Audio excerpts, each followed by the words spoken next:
Vamos a dar inicio a nuestro tema del día de hoy. Abran por favor su Biblia ahí en el Salmo número 88 y vamos a estar atendiendo esta hermosa palabra. Este salmo habla sobre los sufrimientos del pueblo en el exilio y bueno, este salmo también se titula justamente como un cántico, salmo para los hijos de Coré, al músico principal para cantar sobre Mahalat, masquil de Emán Esraíta. Y esta es una oración desesperada, de profunda aflicción. Fíjense que este salmo es un cántico, pero un cántico notablemente triste, y a menudo se le considera el salmo más triste de toda la colección. Mahalat parece referirse al instrumento musical sobre el que se compuso la canción. Y el Salmo número 53, si se recuerdan, también menciona el Mahalat. Bueno, acerca del Salmo 88, queremos hacer notar que es uno de los 13 salmos llamados Masquil, que según James Montgomery Boyce podría entenderse mejor como una instrucción. Esa palabra de masquil pudiera ser bien traducida como la instrucción que Dios da respecto a este canto, de cómo ejecutarse, de cómo debe llevarse, ¿verdad? Y en cuanto al autor y cantor del Salmo, Emán Esraíta, hay muchas menciones de un Emán en los días de David y de Salomón, y suponiendo que todos se refieren al mismo hombre, este hombre se destacó por su gran sabiduría, como lo podemos ver en el primer libro de Reyes, capítulo 4, versículo 31, o también se destacó por ser coreíta, de entre los hijos de Coré, en el primer libro de Crónicas, capítulo 6, versículo 33. También se destacó por su habilidad musical y su servicio, y también se destacó por sus muchas y excepcionales hijos e hijas, según el primer libro de Crónicas, capítulo 25, versículos 5 y 6. Y también se destaca por su gran servicio al rey. Bueno, entonces la identidad del cantor de este oscuro canto, pues ayuda a comprenderlo. Provino de un hombre sabio, talentoso, consumado y bendecido. John Trapp hace un comentario y dice que es una canción lúgubre que comienza y termina con quejas. Y por eso se cantaba en los tiempos primitivos, entre otros salmos penitenciales como Confesión Pública de los excomulgados. Y Charles Spurgeon dice que en este salmo, Emán hace un mapa de la historia de su vida, anota todos los lugares oscuros por los que ha viajado, menciona sus pecados, sus penas, sus esperanzas, porque también tenía esperanzas, ¿verdad? Aún en medio de penas, de sus miedos, sus aflicciones. Y ahora es una verdad en esta oración, presentar su caso ante el Señor. Y pues es lo que tenemos que aprender este día, presentar nuestro caso delante de Dios a través de nuestras oraciones. ¿Ah? Y bueno, pues en la primera parte de este salmo se nos muestra una oración del que está bajo gran aflicción. Y entre los versículos 1 y 2 hay una petición a Dios de que escuche la oración en la aflicción.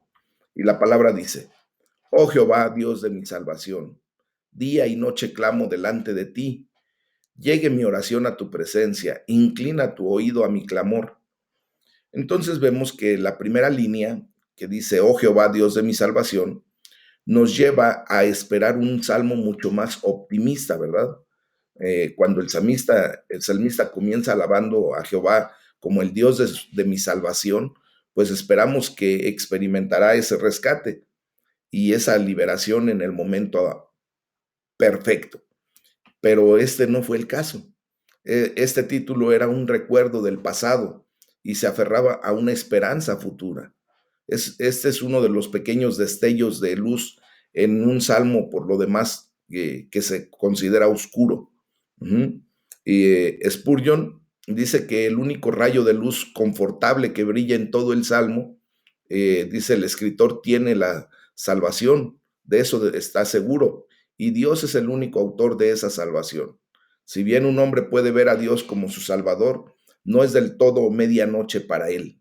O sea, cuando nosotros tenemos esa esperanza, aún en medio de la oscuridad que podamos estar pasando, vemos ese rayo de luz que es la salvación que Dios nos ha ofrecido y que nos dará. Amén. Eh, entonces, dirigirse a Dios como el Dios de su salvación, discernir su mano en el infligir de dolores, es la operación de una fe verdadera, aunque débil, aunque eh, pudiéramos decir, aunque me mate, en él confiaré. ¿Ah? Es el espíritu mismo de este salmo. Aunque Dios me mate, en él confiaré. Porque efectivamente, quien toma nuestra vida en un momento dado es Dios. Y en eso tenemos que aprender a confiar en que todo lo que Él ha prometido lo cumplirá. Entonces, de principio a fin de este salmo, no hay rastro de amargura, no hay deseo de venganza de los enemigos, no hay reflejos airados sobre la bondad de Dios. Más bien, las referencias a Dios revelan un sentido notable de su gracia y su bondad. Y por eso dice, llegue mi oración a tu presencia. La oración era apasionada, o sea, mi clamor, dice, ¿verdad? Y era constante, día y noche. El salmista estaba desesperado porque Dios se inclinara hacia él para escuchar y responder su oración. Y por eso dice, clamo delante de ti. Recordemos que la oración es un clamor profundamente penetrante. Aunque la palabra riná puede denotar un clamor de alegría en otros contextos, por ejemplo, en el Salmo 47 o lo veremos en el Salmo 105, en este Salmo 88 es un fuerte clamor por ayuda divina. Esa palabra riná nos enseña claramente que en este momento el salmista estaba pidiéndole, ¿verdad? Clamándole en voz alta al Señor, esperando que Él lo escuche. Y justamente es lo que deseamos todos, ¿verdad? Que Dios escuche nuestro clamor. Y no importa cuán profunda y oscura fuera la aflicción de Emán, aún podía hablar con Dios al respecto. O sea, la desesperación a veces hace que los hombres callen y a veces hace que los vuelve elocuentes. ¿Ah? Muchas veces Dios utiliza hasta nuestra propia desesperación, nuestra propia aflicción para provocar de nosotros esa elocuencia al hablar con Él, para decirle, Señor, ve mi realidad. ¿Ah? Otras ocasiones, pues también nos provoca nada más callar y esperar en el Señor. Eh, Trapp dice que en este sentido, en estos dos versículos que acabamos de leer, el autor de este salmo no arrojó quejas brutales y salvajes o gemidos de miseria, como es natural que la gente lo haga, sino que derramó su alma en el bendito seno de Dios y ora ahora por una respuesta. Bueno, pues entonces vamos a ver entre los versículos del 3 al 5 cuál es la profundidad de esa aflicción que tenía Emán. Dice la palabra, porque mi alma está hastiada de males y mi vida cercana al Seol. Soy contado entre los que descienden al sepulcro. Soy como hombre sin fuerza, abandonado entre los muertos, como los pasados a espada que yacen en el sepulcro, de quienes ya no te acuerdas y que fueron arrebatados de tu mano. Entonces, aquí vemos que la agonía, mis amados hermanos, de este hombre no era superficial, se hundía profundamente en su alma, por eso dice, porque mi alma está hastiada de males. Esa condición, ¿verdad? Era interna en lo profundo de su alma y aún externa. Él sentía la amenaza a su vida física. Por eso dice que su vida, dice, y mi vida cercana al Seol. Otros esperaban que el salmista muriera y por eso declara, soy contado entre los que descienden al sepulcro. Entonces, vemos cómo las emociones y el sufrimiento expresados por el salmista son similares en espíritu a los del Salmo 22. Más o menos es ese tipo de manifestación. Eh, entonces, el salmista ha encontrado el argumento más rápido ante Dios cuando dice, mi alma está hastiada de males. O sea, no hay nada que haga sonar la campana en el cielo tan rápidamente como el toque de una mano atribulada. Y es verdad, o sea, cuando hay una tribulación, no nos basta más que llegar a la presencia de Dios y decirle: Señor, ve cómo está mi condición. En ese momento podríamos imaginar que el salmista tenía su casa y sus manos llenas de dolor, pero peor que eso, tenía el corazón, el alma misma llena de dolor. La angustia en el alma es el alma de la angustia, curiosamente, ¿verdad? Esa angustia que se provoca en nuestra alma es propiamente el corazón o el alma, la condición de la angustia que sentimos. Dice, abandonado entre los muertos. Bueno, pues el salmista estaba tan débil y tan afligido que se sentía, ¿verdad? Y que otros también lo consideraban como prácticamente muerto ya. La muerte parecía tirar de él mientras yacía abandonado como los muertos. Y dice, de quienes no te acuerdas ya. Entonces vemos aquí cómo el cantor temía a la muerte. Temía que significara ser separado, no solo de las relaciones terrenales, sino también de su relación con Dios. Este fue el mismo sentir de nuestro Señor Jesucristo, si se recuerdan, cuando Él en el huerto de Getsemaní estaba orando y Él sentía esa condición de que tenía el mayor, el temor, porque sabía que iba a ser separado de su relación con el Padre Celestial. Y esto lo único que nos deja, mis amados, es ver que también nuestra condición debe ser de esta misma naturaleza, sentir el temor de la separación de nuestra relación con Dios. Eso es lo más crítico y lo más terrible que pueda sucederle al ser humano, separarse completamente de Dios. Y por eso ustedes y yo, pues tenemos que buscar día con día el cultivar nuestra relación con Dios para hacerla cada vez más unida, más íntima. ¿Ah?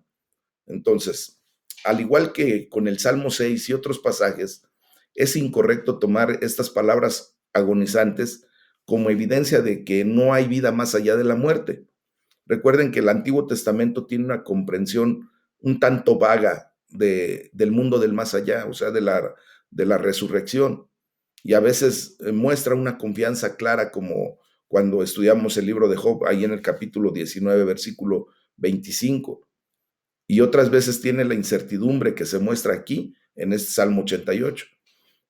Tales pensamientos pues contrastan asombrosamente con la esperanza que brilla en algunos otros salmos, como el Salmo 16, y muestran que la seguridad clara y permanente de la futura bienaventuranza no fue otorgada a la iglesia antigua, al Israel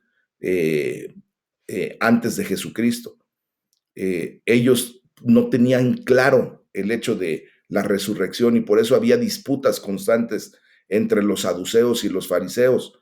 Recuerdan que hasta nuestro Señor Jesucristo le hicieron esa pregunta, ¿ah? Y nuestro Señor Jesús tuvo que hacerles una observación muy clara. Bueno, en aquel tiempo tampoco podía haber una certeza sobria de esta situación hasta después de la resurrección de Cristo.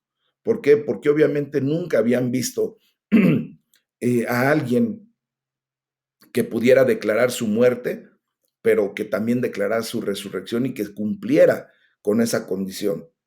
Entonces, aquí es a donde verdaderamente nuestro Señor nos da la certeza de la resurrección, de lo que viviremos en el mundo venidero, mis amados. Y también quiero hacerles notar que eh, este salmo no afirma ni niega una resurrección futura, se queda así como en otras partes de la Biblia del Antiguo Testamento que no nos dan mayor luz. El libro de los Salmos y el Antiguo Testamento en general, como les comento, no presentan una teología comprensiva del mundo del más allá.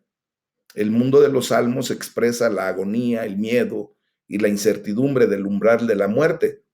Y los cantores de los Salmos a menudo saben que pueden recordar a Dios y darle gracias en el momento, pero no tienen la misma certeza sobre en la eternidad, sobre el mundo venidero. ¿ok? Por eso estoy haciendo este comentario. Bueno, Kidner dice que en raras ocasiones los salmos vislumbran el rescate del Seol en términos que sugieren la resurrección, ¿verdad? O en una traducción como la de Enoc o la de Elías, que fueron solamente llevados, ¿no? Es muy poco lo que nos arroja respecto a la resurrección y vida eterna el Antiguo Testamento. En la segunda carta de Timoteo, capítulo 2, versículo 10, el apóstol Pablo dice que Jesús sacó a luz la vida y la inmortalidad por el Evangelio. Y aquí ya nos da una clara idea, ¿verdad? Ya nos da la respuesta a lo que vendrá después de la muerte. Entonces, la comprensión de la vida después de la muerte era, y en el mejor de los casos, turbia en el Antiguo Testamento, pero Jesús nos hizo saber mucho más sobre el cielo y el infierno que cualquier otra persona. Y Jesús pudo hacer esto porque tenía el conocimiento pleno, de primera mano, del mundo del más allá. Y por eso Él es enfático en que donde Él esté, nosotros estaremos. Cuando dice, yo me voy a ir a preparar morada para que donde yo esté, ustedes también estén. Y nos está dando la indicación correcta de que vendrá esa resurrección y tendremos vida eterna en el nombre de Jesús. Amén. Bueno, pues ya en la segunda parte de este salmo vemos la fuente divina de aflicción. ¿Por qué? Porque reconocemos que de Dios tomamos todo, de Dios tenemos absolutamente todo. Él, porque así lo quiere, suceden las cosas. Y porque nosotros comprendemos a través de la palabra emuná, de la fe auténtica, que de la mano de Dios tomamos todo. Amén. Y esa es la fuente divina hasta de la aflicción. Y dice la palabra en el versículo 6 y 7, tú Dios me has humillado, me has puesto en el hoyo profundo, en tinieblas, en lugares profundos. Sobre mí reposa tu ira y me has afligido con todas tus ondas. Selah. Bueno, pues aquí vemos que con valentía el salmista le dice a Dios lo que siente y experimenta. Le dice, me has puesto en el hoyo profundo, ¿verdad? Que él sabe y siente que Dios mismo ha causado su caída, poniéndolo en tinieblas, en lugares profundos. Y eso lo tenemos que también aceptar, mis amados. Dios sabe el momento y el por qué y el para qué de cuando Él mismo nos somete a este tipo de situaciones, ¿verdad? De angustia, de aflicción. Dice el salmista, sobre mí reposa tu ira. Bueno, pues parecía que la fuente de la aflicción era la justa ira de Dios. Y digo la justa ira de Dios porque sabemos que Dios es un juez justo. Él no va a derramar sí, a derramar su ira sobre algo que no es en justicia correcto. El salmista tenía un profundo sentido de su propia pecaminosidad. O sea, nosotros tenemos que en una condición y en una actitud humilde reconocer cuando hemos pecado y que si por ese pecado estamos pasando situaciones críticas, pues también tenemos que ser conscientes de que Dios está simplemente actuando en una justicia correcta. Ujú. De hecho, vemos que el salmista dice que incluso cuando sintió que se hundía bajo todas las ondas de Dios, no protestó porque la ira de Dios fuera injusta, sino simplemente está reconociendo que la justicia de Dios lo estaba llevando a esa aflicción. Dice, me has afligido con todas tus ondas. Bueno, mis amados, después viene la palabra Selah, ¿verdad? En donde tenemos que ver que hay la necesidad de descansar por encima de las olas, ¿verdad? Por encima de todo lo que viene, en ese Selah tenemos que aprender a reconocer a través de una meditación, de un tiempo en donde podamos nosotros detener un poco nuestra loca carrera de vida y ver que lo que está sucediendo ha sido por muchas ocasiones por el pecado que hemos cometido. Y entonces esto nos tiene que llevar a la reflexión a través de este Selah, de decir, bueno, ok, estoy consciente de que he pecado, estoy consciente de que mis acciones van a traer consecuencias, Y si lo que estoy viviendo es la ira de Dios, que es el mismísimo infierno del infierno, cuando está pesando sobre mi conciencia, pues ahora debo de pasar por este tormento, ¿verdad? Y voy a superarlo en el nombre de Jesús. O sea, voy a pasar por lo que Dios está proveyendo para mi rectificación, porque recordemos que todo Dios lo va a utilizar para nuestra bendición. Y si estamos pasando por situaciones críticas, en este Selah, en esta reflexión, debemos de ver que si Dios lo está permitiendo es porque Él quiere que rompamos con el pecado, que verdaderamente vengamos al arrepentimiento genuino y que esto nos traiga a hacer una rectificación en nuestras vidas. Ujú. Y entonces allí es a donde la bendita palabra de Dios está actuando en nuestra vida consecuentemente con lo que Dios ha dicho, que Él quiere un pueblo santo y por lo tanto nosotros tenemos que ir dejando a un lado nuestra mala manera de vivir. Y si vemos que viene de Dios esa aflicción, decirle, Señor, gracias.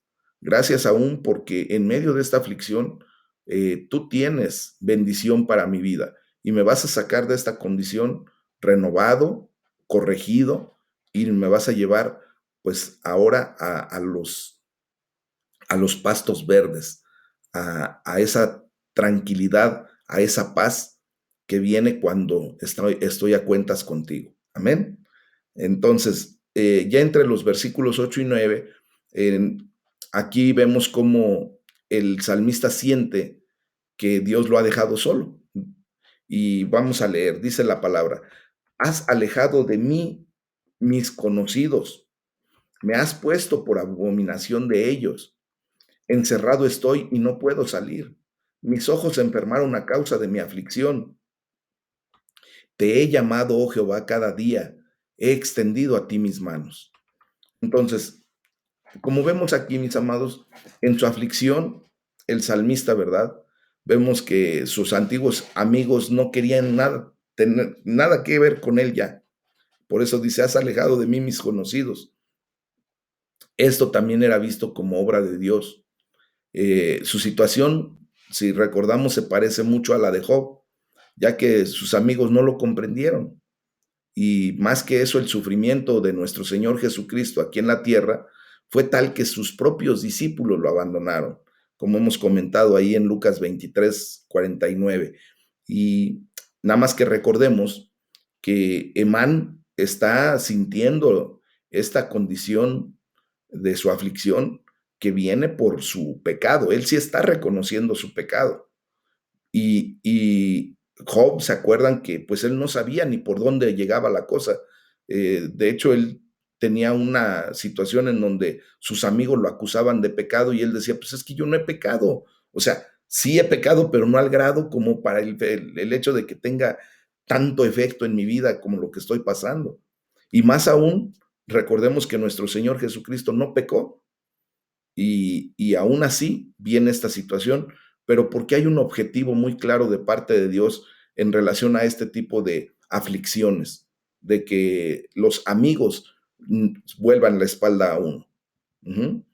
Dice el salmista, me has puesto por abominación a ellos.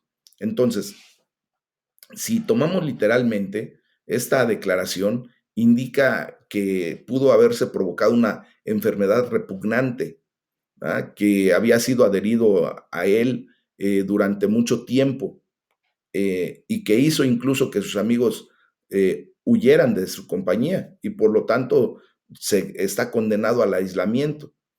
Y todos estos detalles sugieren, por ejemplo, la lepra, que si se hace referencia aquí, es muy probable que se considere como se hace con la enfermedad en varios salmos, porque la lepra, recuerden que era un símbolo de aflicción, era un símbolo de castigo por haber cometido algún pecado en particular. Y recordemos que la lepra de la que habla la palabra, pues es una lepra espiritual muchas veces más que la lepra física que conocemos, ¿ok? Y bueno, Kidner dice que aún más reveladoras que las metáforas de mazmorras y aguas profundas es la mirada recordada en los rostros de sus semejantes, una repulsión que lo aísla en la estrecha prisión de sí mismo. No sé si a ustedes les ha tocado eh, ver a una persona allagada, que tiene llagas y que están infectadas esas llagas y que huelen terriblemente mal. Mis amados, normalmente la expresión de una persona sana que ve ese tipo de llagas, que ve a esa persona que está ulcerada, normalmente es una expresión como de repugne, de rechazo, y hacen la cara así como de casi de guácala, ¿verdad? Este, es justamente lo que este hombre estaba pasando en una condición en donde sus propios amigos lo veían a él repugnante, lo veían como de asco, ¿verdad? Y por eso dices, encerrado estoy y no puedo salir. O sea, quizá lo peor de todo es que el salmista sentía que no había escapatoria, que la vida se le estaba agotando y si Dios no respondía, pues parecía que no habría remedio ante esta situación. Y bueno, esto nos lleva a ver la tercera parte de este salmo que nos genera la oración urgente del afligido.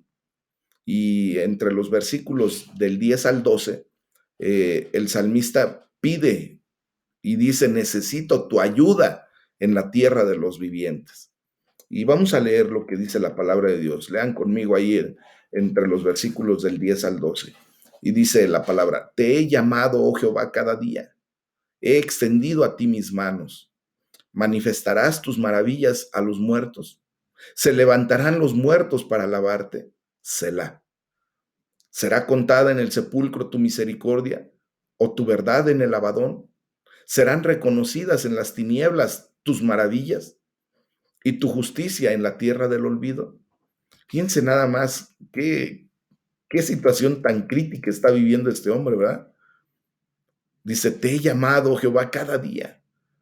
El salmista le recuerda a Dios de su oración constante, hecha en la postura hebrea familiar de las manos extendidas hacia Dios. ¿Se acuerdan que eso ya lo comentamos?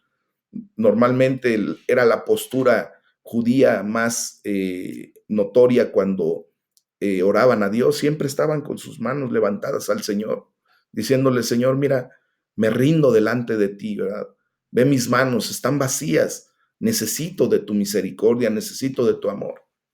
Y por eso el salmista le dice, manifestarás tus maravillas a los muertos. Bueno, pues debido a que el salmista no estaba seguro, como les comento, del mundo del más allá, de una vida en el mundo venidero, pues le pedía diligentemente a Dios que respondiera a su oración y que supliera su necesidad pronto, antes de que muriera, ¿verdad? Cuando sabía que todavía podía recibir las maravillas de Dios y que él pudiera hablar de su misericordia, de su verdad, de la verdad de Dios propiamente.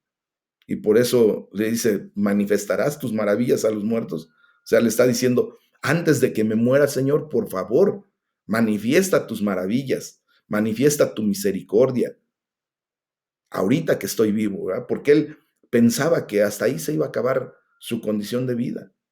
Hoy podemos ver que Dios ha de manifestar sus maravillas, su misericordia, aún después de la muerte para nosotros. ¿Por qué? Porque justamente es allí donde vamos a ver la gran maravilla de Dios, la gran misericordia, el gran amor de Dios al traernos a resurrección y vida eterna. Cuando nos dote de ese cuerpo glorificado que está prometido para quienes le amamos. Allí vamos a ver, y a nosotros ya no nos tiene que dar ni temor, ni esa condición de apuro, ¿verdad? Por el hecho de que pudiéramos morir el día de hoy. Jesucristo nos ha asegurado que Él nos llevará a esos lugares celestiales. Y esa es nuestra ciudadanía actualmente, ¿verdad? La ciudadanía del reino de los cielos, mis amados. Entonces, vemos cómo la forma en que estos versículos se refieren al mundo del más allá, pues es una buena ilustración de la incertidumbre de los escritores del Antiguo Testamento que a menudo demostraban con respecto a lo que había más allá de esta vida. Solamente declaraban los muertos, el sepulcro, el Abadón, las tinieblas, la tierra de olvido. Eso era lo que tenían en mente los escritores en aquellos tiempos, pero sabemos que el mundo del más allá no son estas cosas, pero el salmista aún no tenía esa revelación. Ahora nosotros tenemos una revelación que nuestro Señor Jesucristo trajo, ¿verdad? Él nos dice claramente todo lo que existe en el más allá. En la ciudad santa de Jerusalén, la nueva Jerusalén, en la que estaremos un día, ustedes y yo, en donde serán las bodas del Cordero, en donde estamos nosotros participando activamente. Tenemos la revelación de la resurrección y vida eterna, tenemos la revelación de ese cuerpo glorificado, tenemos la revelación de que estaremos para siempre con el Señor. Se dan cuenta de la maravilla que Dios ha mostrado al enviar a Jesucristo para generar el sacrificio perfecto y que eso nos lleve a una comprensión diferente de lo que podían comprender en el Antiguo Testamento. Entonces nosotros tenemos una mayor bendición, mis amados.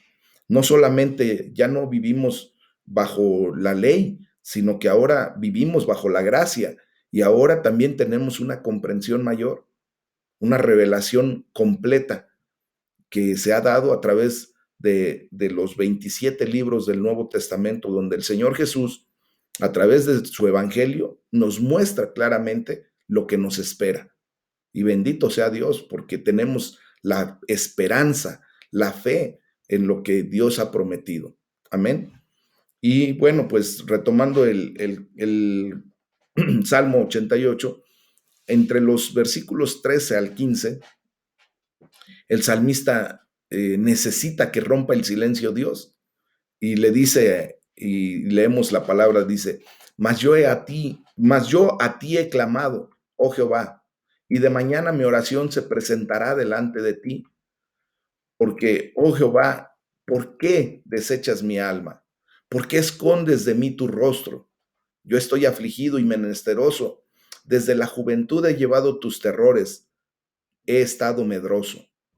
Bueno, pues aquí vemos cómo después de un breve enfoque en el terror y la incertidumbre de la tumba, de la muerte, ¿verdad? El salmista una vez más fija su enfoque en Jehová y dice, mas yo a ti he clamado. Y así como el rey David, él buscaba a Dios por la mañana, constantemente, como nuestro Señor Jesucristo nos enseñó de buscar a Dios en la mañana, ¿verdad? Todos los días, ¿para qué? Para tener la dirección divina, la guianza divina que necesitamos en el día a día. Dice el salmista, y de mañana, o sea, temprano, voy a ti antes de la hora ordinaria de la oración matutina o antes del amanecer. Yo no sé quiénes de ustedes ya tengan esa, pues, bendición, ¿verdad?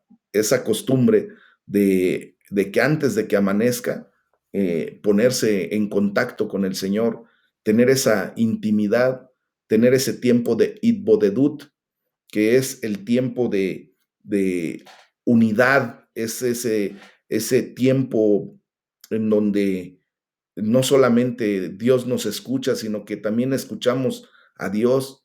Es ese tiempo de relación íntima. Mis amados, si tú todavía no lo haces, aprende a hacerlo y vas a ver cómo Dios bendice tu vida de una manera excepcional. Y bueno, vemos aquí que el salmista dice y de mañana, y el sentido es que aunque hasta ahora él no había recibido respuesta a sus oraciones, él está diciendo, no dejaré de orar ni de esperar una respuesta. ¿Verdad? Y por eso dice, y de mañana mi oración se presentará delante de ti. O sea, el secreto es que con determinación se mantiene en contacto con Dios. Con determinación está clamando constantemente a Dios. Y con determinación el salmista sale a su encuentro al amanecer de cada nuevo día a la presencia de Dios.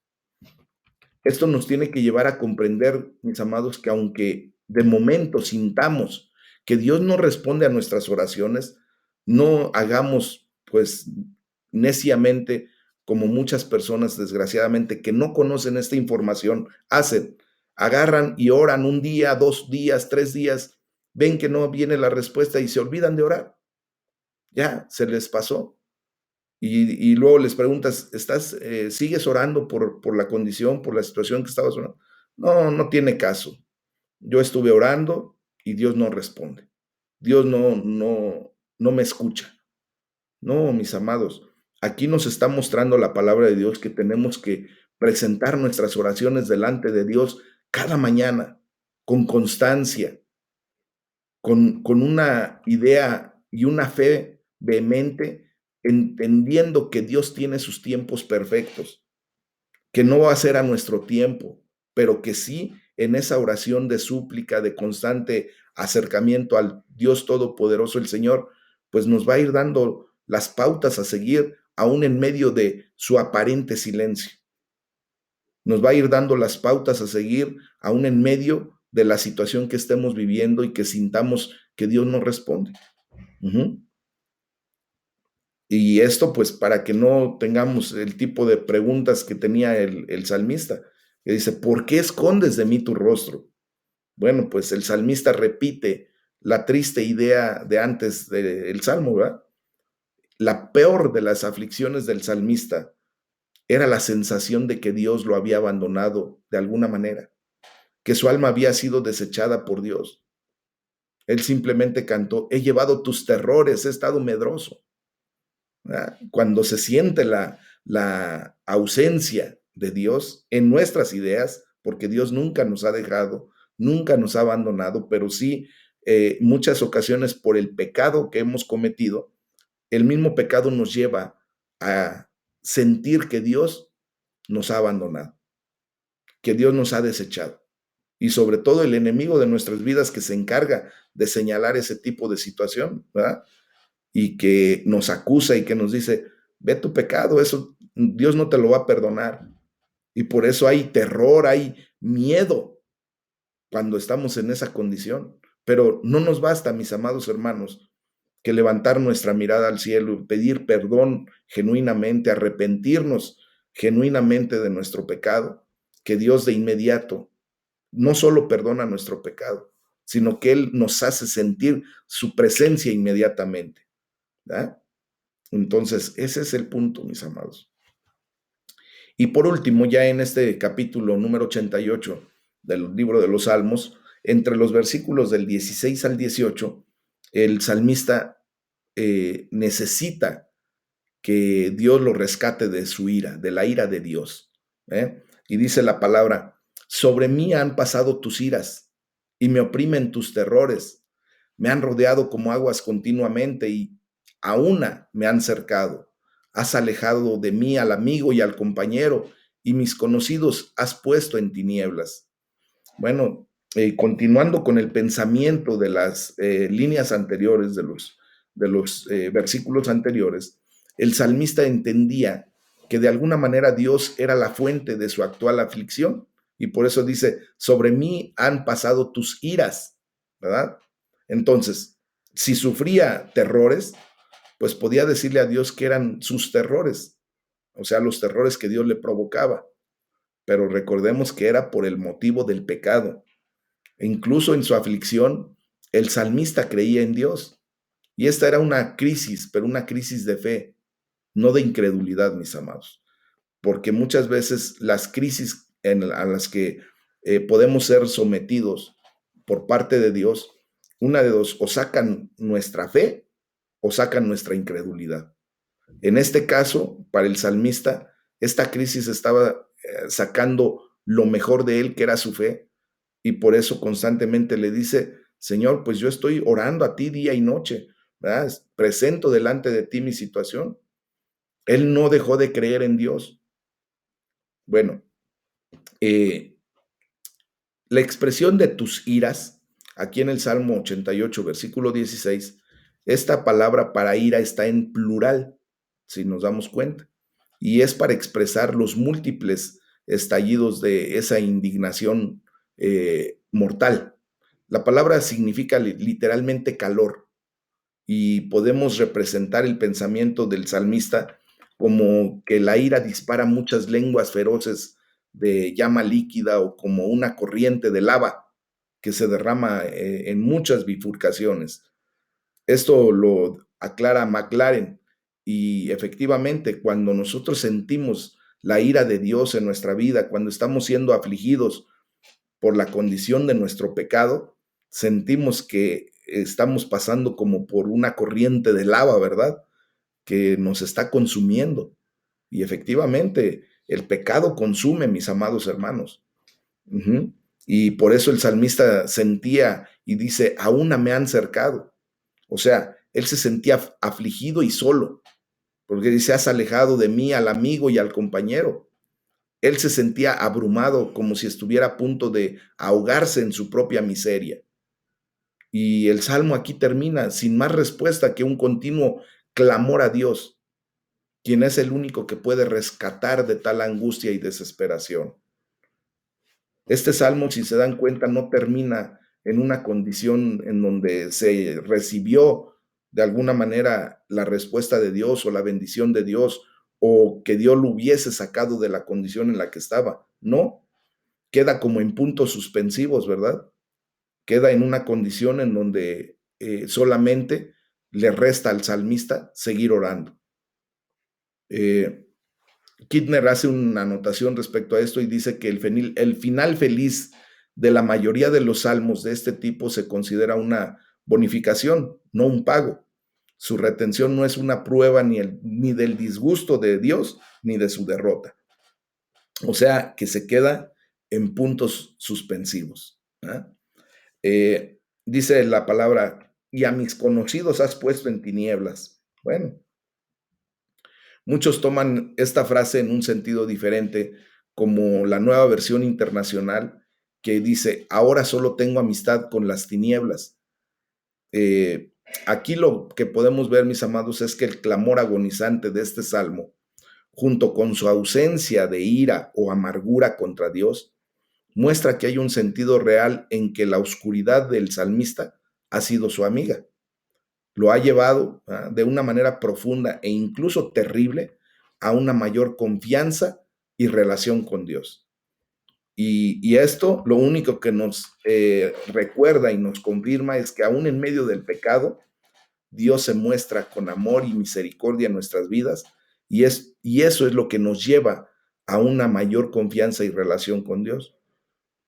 Esto ya lo he comentado, solamente recuérdense ustedes de qué fue lo que los trajo a los pies de Cristo.